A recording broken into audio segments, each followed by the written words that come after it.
Ay na, okay. Sige, let's try to explain itong example na given sa inyo. Ang slope na given is negative 3 over 2. Yung negative 3 over 2, pwede mo siyang isulat na positive 3 over negative 2.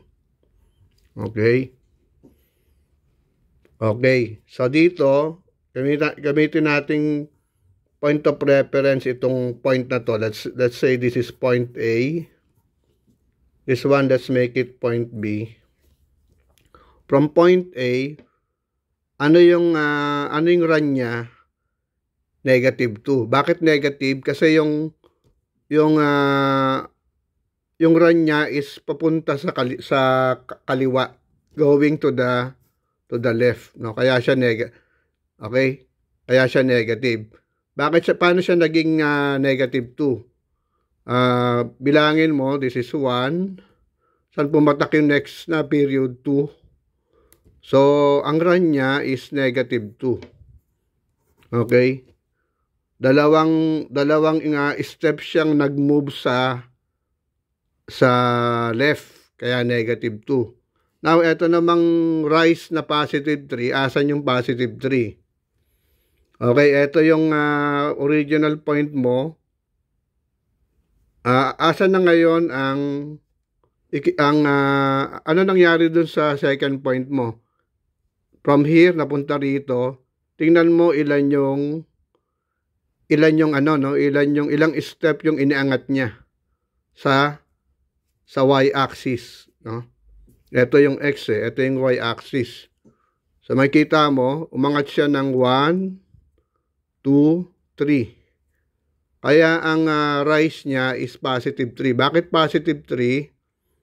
Kasi papaakyat, going up, no? If it's going down, negative yun.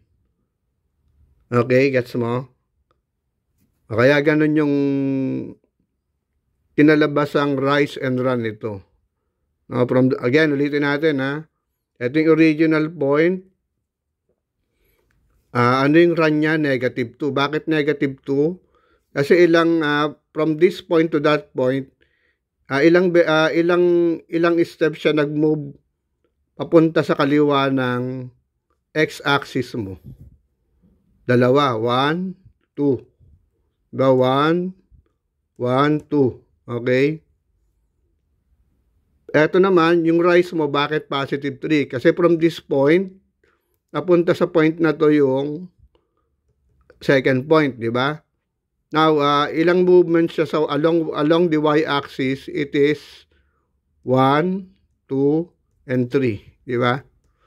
Doon nakatapat yung period So ang rise niya is 3. Saan mo mini-measure, tinitingnan? Dito along the y-axis yung rise. Yun na mga run, dito mo titingnan.